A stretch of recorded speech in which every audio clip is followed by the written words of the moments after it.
Nombreux sont ceux qui estiment que la bande originale de Donkey Kong Country, jeu sorti pour Super Nintendo en 1994, fait partie des meilleures de son genre. On peut y trouver une grande variété de styles musicaux représentant les divers environnements dans lesquels passent nos deux héros, Donkey Kong et Diddy Kong. En effet, les compositeurs de la BO, Robin Beeland, Evelyn Fisher et David Wise, ont su mettre en musique chaque environnement du jeu de manière très impressionnante. Voyons ce qu'il en est à travers les morceaux les plus récurrents.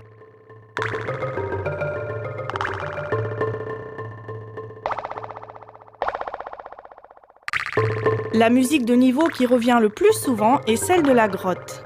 Écoutons un instant.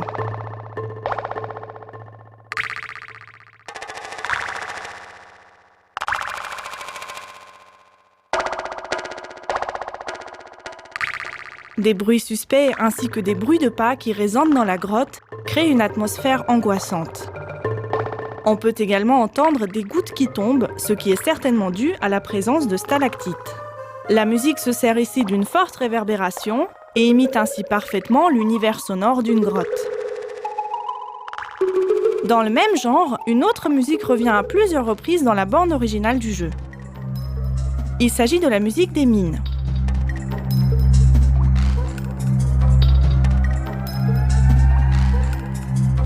Il est évident que les bruitages imitent ici le travail des mineurs, et fait étonnant, cette fois les compositeurs vont inclure l'écho dans la musique même.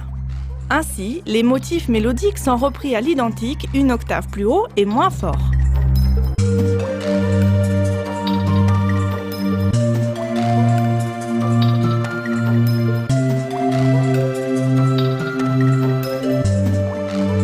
Une autre musique de niveau que l'on peut entendre plusieurs fois dans le jeu est celle qui accompagne les niveaux aquatiques.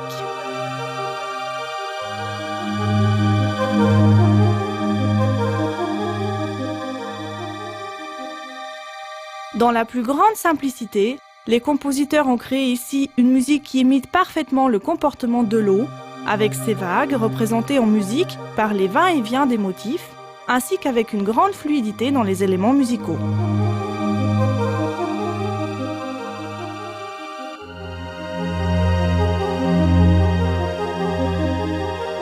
Les trois musiques que nous venons d'entendre sont très représentatives des musiques de niveau du jeu, car elles sont assez planantes et silencieuses afin de favoriser la perception des bruitages et ainsi renforcer l'ambiance angoissante.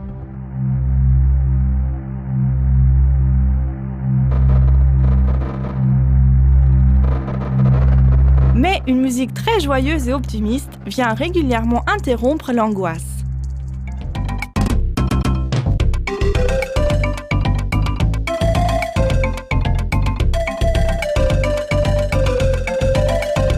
Ce morceau amusant, rythmé et danseur devient très rapidement synonyme de détente et de plaisir pour le joueur. Et pour cause, il n'apparaît qu'au moment agréable du jeu. Il s'agit de la musique accompagnant les salles bonus que l'on peut découvrir un peu partout. C'est d'ailleurs loin d'être la seule musique joyeuse du jeu et heureusement. Un autre morceau récurrent du jeu apparaît entre les niveaux. C'est une musique insouciante et sautillante qui représente à merveille le voyage facile de nos personnages de niveau en niveau.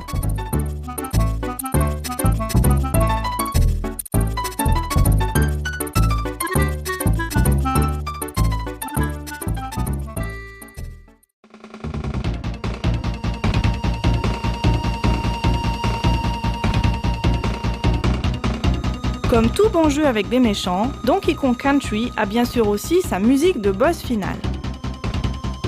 Ici, les compositeurs ont suivi toutes les règles d'écriture que nous avons déjà abordées dans de nombreux épisodes d'Oscillation.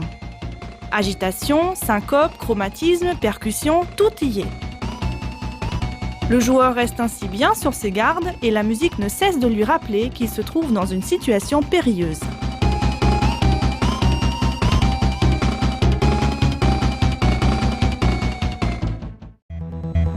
Impossible de ne pas au moins mentionner l'ingénieuse utilisation que font les compositeurs du chipset son de la console.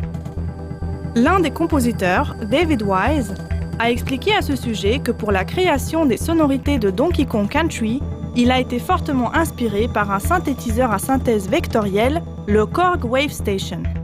Il explique avoir utilisé un procédé de superposition de signaux pour véritablement créer ces sons.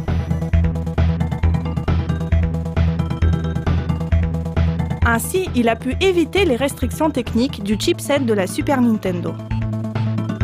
D'ailleurs, David Wise dit également que de toutes les musiques de la BO de Donkey Kong Country, sa préférée est la musique aquatique, aussi bien d'un point de vue technique que musical.